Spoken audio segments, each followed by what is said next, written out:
What if the person you fired in anger turned out to be the one person who could save everything you built? Stay with me, because this story will leave you questioning judgment, pride, and second chances.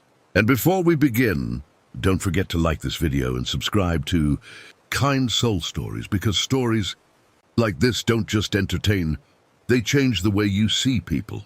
The morning air inside, Viriantech's towering glass, headquarters carried a quiet intensity, the kind that settles in before something important happens. Employees moved quickly through the bright, polished hallways, their reflections gliding across spotless floors as they rushed toward the main conference room. The day wasn't just another workday, it was the day their biggest project would be revealed to investors.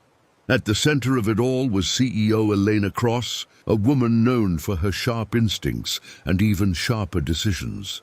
She walked with purpose, her presence alone enough to silence conversations as she passed. Everything had to be perfect, and everyone knew it. Mistakes were not tolerated, not today, not ever. In a quieter corner of the building, far from the spotlight, Daniel Reeves pushed his janitor's cart down a long corridor.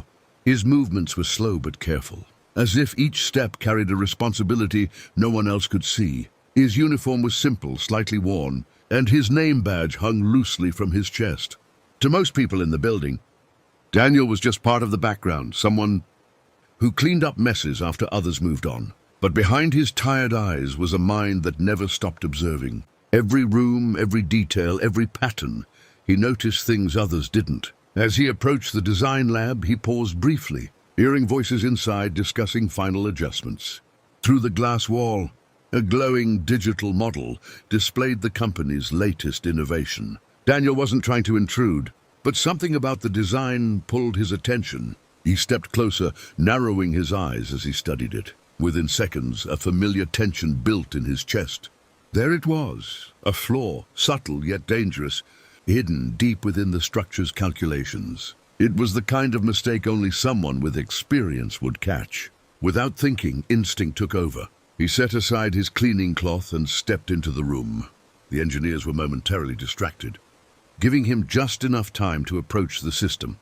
Carefully, almost instinctively, he reached out and adjusted the model, correcting the flaw he knew could cause failure. For a brief moment, everything felt right, like stepping back into a life he once knew. But that moment didn't last. A sharp voice cut through the air, freezing everyone in place. Elena Cross stood at the doorway, her expression hard, her eyes locked on Daniel. The room fell silent instantly. Before he could explain, before he could even step back, judgment had already been passed.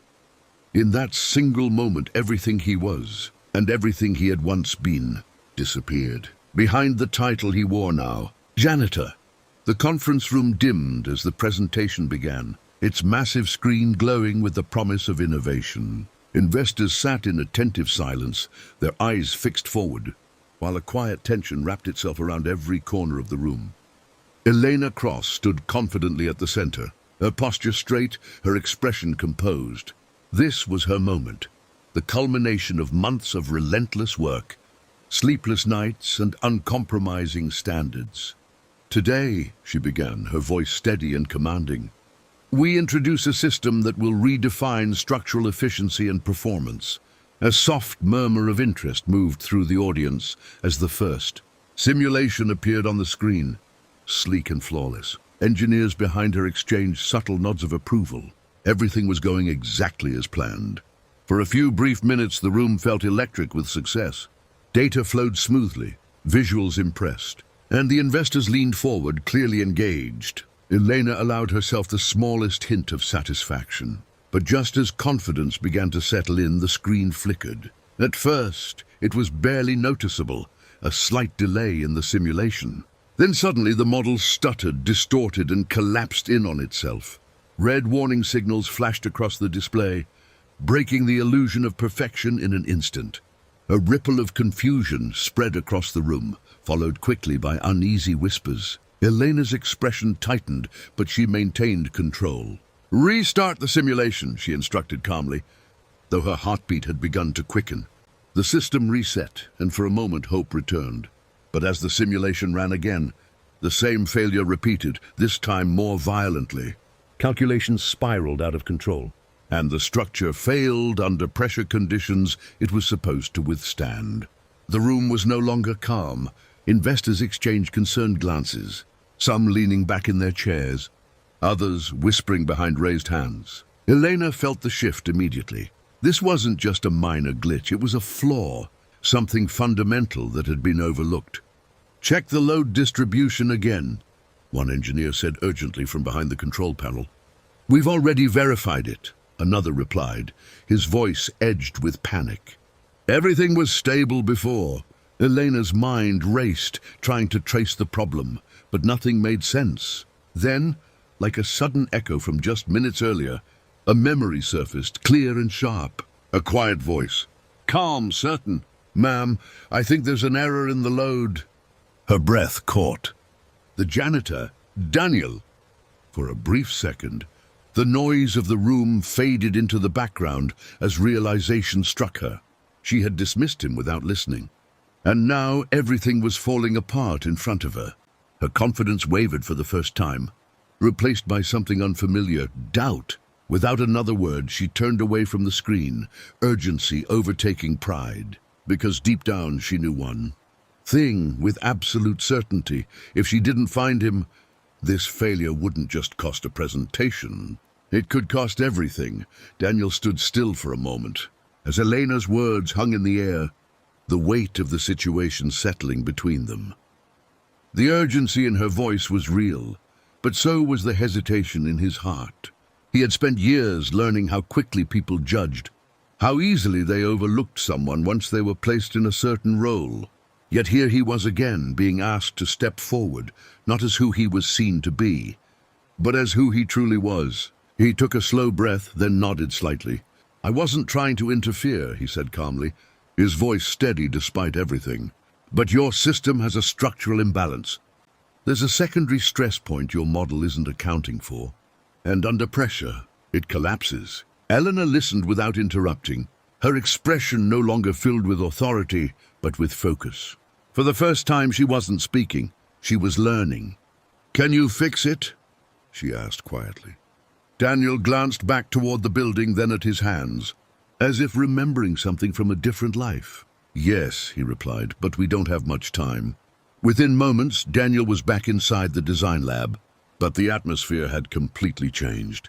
The same room that had felt closed off to him now stood silent, every eye watching as he approached the system. Engineers who once overlooked him now stepped aside, unsure but curious. He moved with quiet confidence, his fingers hovering over the controls before beginning to adjust the model. There was no rush in his movements, only precision, like someone who understood not just the system, but the consequences of getting it wrong. Lines of data shifted, calculations recalibrated, and the flawed structure began to transform under his guidance. The room remained completely still, the only sound being the soft hum of the system responding to his input. "How did you even notice that?" one engineer finally asked, unable to hold back his curiosity. Daniel didn't stop working as he answered. "Because I've seen it before," he said simply. After a brief pause, he added, "I used to design systems like this years ago." The words settled heavily in the room. No one spoke after that. They didn't need to. In that moment, it became clear that the man they had ignored carried a depth of knowledge they had never taken the time to see. After several tense minutes, Daniel stepped back. The simulation ran again, this time smoothly, flawlessly. The structure held firm under every level of stress. No warnings, no failure, just stability. A quiet wave of relief passed through the room, followed by a sense of awe. Elena stared at the screen, then slowly turned toward Daniel. Her expression softened by something she rarely showed: respect. "You didn't just fix it," she said quietly. "You saved everything." Daniel shook his head gently. "I just corrected what was missed," he replied. But deep down, everyone in that room understood the truth. Sometimes the difference between failure and success isn't power or position, it's perspective. The building had grown quiet. By the time the last of the investors left, their earlier doubts replaced with impressed handshakes and renewed confidence. The crisis had passed, but for Eleanor, the real impact of the day was only beginning to settle in. She stood alone for a moment in her office, staring out at the city lights reflecting against the glass, replaying everything that had happened, the mistake, the dismissal, and the realization that followed. For years, she had built her success on control and certainty, believing that strong leadership meant never second-guessing herself. But today had shown her something different. It had shown her that being right all the time wasn't strength. Knowing when you were wrong was. With a quiet determination, she stepped out of her office and made her way downstairs, guided by something she wasn't used to following: humility. Outside the building, Daniel sat on a low concrete bench, his cleaning cart resting beside him. The sky above had begun to fade into soft shades of orange and purple, the kind of evening that made everything feel slower, quieter. He wasn't in a hurry. He had nowhere urgent to be, just a life waiting for him beyond these walls, one that didn't depend on titles or recognition. When he heard footsteps approaching, he looked up to see Elena standing there, no longer the distant, commanding CEO, but someone more human, more thoughtful. For a brief moment, neither of them spoke. The silence wasn't uncomfortable, it was honest. "I owe you more than just a thank you," Elena finally said, her voice softer than he had ever heard it. "I made a decision without understanding the full picture, and I was wrong." Daniel studied her expression, searching not for perfection, but for sincerity. "People make quick decisions all the time," he replied calmly. "It's what happens after that matters." His words weren't harsh. They were real, grounded in experience. Elena nodded, accepting that truth without defense. "I'd like you to come back," she said after a pause. "Not as a janitor, but as part of the engineering team. Someone with your insight shouldn't be overlooked." Daniel leaned back slightly, taking in her offer not with excitement, but with careful thought. This wasn't about proving himself, he had already done that. It was about choosing what came next. "I'll come back," he said finally, his voice steady. "But not because I need the position." He met her eyes. "Because I believe I can make a difference." A small, genuine smile appeared on Elena's face, one that carried respect rather than authority. "That's exactly why we need you," she replied. The next morning, Daniel walked into the building once again, but everything felt different. People noticed him. They greeted him. They listened. And slowly, the culture within those walls began to shift, not because of policies or pressure, but because of one simple truth that had finally been seen. Every person, no matter their role, carries value. Sometimes all it takes is one moment, one mistake, and one second chance to bring that truth to light. If this story touched your heart, remember, never underestimate someone based on where they stand today. Everyone has a story you can't see. And if you believe in second chances and hidden strength, don't forget to like this video and subscribe to Kind Soul Stories for more powerful stories like this.